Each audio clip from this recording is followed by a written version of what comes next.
Hello, my name is Tom Gayler, and I'm presenting this paper, Material Food Probes, on behalf of myself and my co-authors Corina and Vaiva Kalnikaite. This paper reports on a study into the use of 3D printed food to support emotional communication between couples. The study followed a co-design process with a short preliminary deployment in 5 couples' homes of novel material food probes.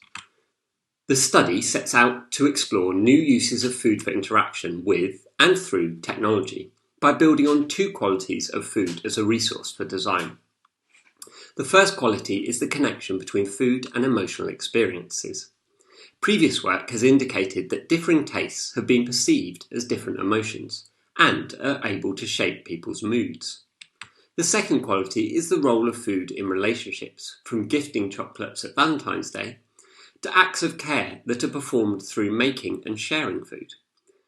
This study is part of an emerging field of human-food interaction. It aims to bridge the gap between previous work on design around food and work on design with food itself. The study aimed to answer 3 questions. Firstly, we were interested in what flavours participants would design. Secondly, we wanted to know how they would make use of these flavours. And finally, we wanted to know the impact the food and its use had on intimacy for our participating couples. The study consisted of 3 stages. The first stage was aimed at sensitising the couples to their experience of food to support them to take part in stage 2 of the study. To sensitise them, they performed a set of tasks as part of a visual probe kit and kept a diary of foods and moods. The probe kit explored the multisensory, emotional and personal nature of food experience, which participants responded to through a mix of collaborative and individual tasks.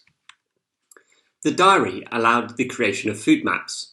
These exposed the trends between food, mood and social contexts of eating.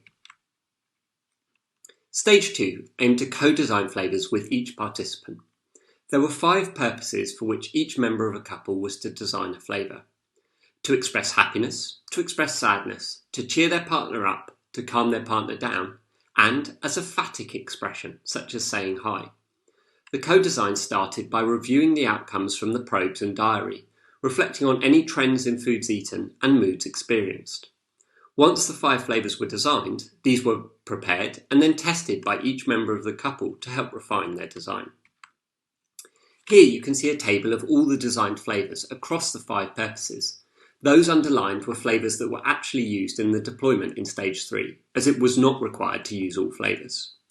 The table shows the range of flavours created, including generic ones like meat and burnt, to more specific ones like tomato, anchovy and olive. From the flavour co-design, we identified 2 broad strategies that were used, that of recreating past flavours and of newly created flavours. Recreating past flavours involved identifying a pre-existing recipe that represented the desired purpose in some way. In these flavours, we saw trends of sweet foods being used for happiness, agreeing with previous taste-emotion mapping work. However, these were not just simple mappings. Shared foods were also drawn upon as sources of positive experience. For example, tomato, anchovy and olive were ingredients in a meal that had been adopted by a couple as something they regularly made and ate together. Newly created flavours were more creative. This group of flavours were of foods that were not normally eaten and were chosen for a perceived characteristic that matched the purpose. These were more common for purposes such as expressing sadness or saying hi. In particular for sadness, this creative design led to flavours that represented going wrong, such as burning, soggy or bland foodstuffs. Stage 3 put the designed flavours and the 3D food printer into the homes of participants for them to use. They were asked to use it daily as part of their normal communication practices, but also encouraged to use it whenever else they saw fit. The deployment lasted 3 days, and before and after it, couples took part in interviews to better understand their expectations and their experience of use. What was deployed in participants' homes was a set of personalised flavours and a 3D food printer. This made up the material food probes, which I will discuss more later. As part of the deployment of the material food probes, we were able to identify some initial trends. We identified more use of positive purpose over negative purpose flavours. We also saw a bias towards the end of day use. This was in part informed by participants' schedules, but participants also described that this use was part of the end-of-day reflective discussions, either when returning from work or after dinner. The final question we posed with this study was the role that food played in supporting intimacy for the couples. Due to the limited nature of our study, we offer some initial reflections on the use of food with reference to Hasenhar's work on intimacy practices. We saw expressivity afforded through the use of food to express different emotions. As one participant put it, the flavours were a non-verbal route to express difficult to describe feelings. There was evidence of physicality through the embodied experience of the food, through the making and the eating. Joint action was catered for through the shared use, and some indications of conversations occurred as participants took turns to share different flavours. And finally, there were reports of use for gift giving through making of food for one another, including intentions to use this technology remotely to prepare food for someone to arrive home to after a bad day. From this study, we were able to detail 4 key insights, which I will now go over individually. The first insight is for the design of emotionally positive flavours. We saw, although there was some alignment between taste-emotion mappings, such as sweet taste, positive emotions, and our design flavours, there was space for personally meaningful flavours to play an important role as well. This suggests that designing interactions with flavours must necessarily feature personalisation towards individual experience. We saw drinks, particularly those associated with comfort, such as herbal teas, as a strong theme for co-regulation processes, something that can be added to the taste-emotion mappings as a design guideline in future co-design processes. In comparison, we saw how actions such as burning or diluting foods could be used to subvert positive meanings and were helpful in the creative design of foods for negative emotions.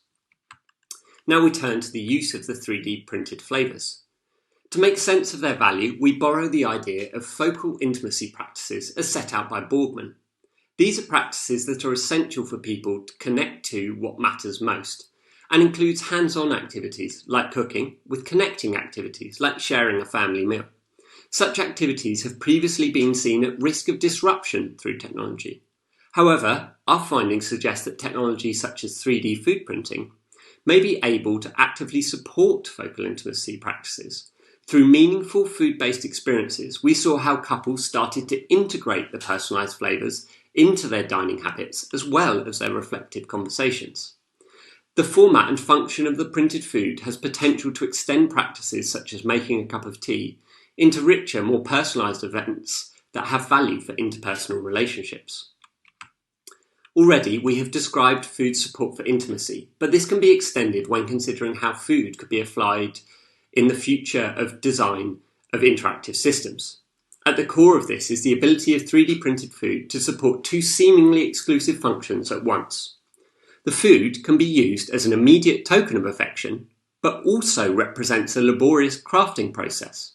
In this way, it marries together the small token of affection that is represented by making a cup of tea for someone, with the grand act of care that is thinking about and making someone's favourite dinner.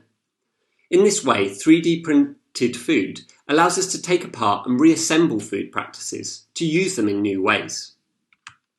And finally, I would like to return to the idea of material food probes as an approach to the development of experiences both with and around food. In this study, we proposed material food probes as a novel method that combines aspects of technology probes and of material probes. Material food probes support the exploration of flavour-based material properties for multisensory design by actively engaging in the design of food and flavours with its users. Deployment of the probes allows these meaningful flavours to become part of existing behaviours and practices, in the process uncovering opportunities for design. I will finish by offering a summary of the work presented today. We reported on a study involving the co-design and preliminary deployment of personalised flavours for emotional expression and co-regulation. Through this, we developed an understanding of how 3D printed food could support intimacy for romantic couples. And this study proposed a novel method of material food probes as a way to explore the future of design with and design around food. Thank you for watching this presentation, and I would love to answer any questions you have by email at t.gayler@lancaster.ac.uk.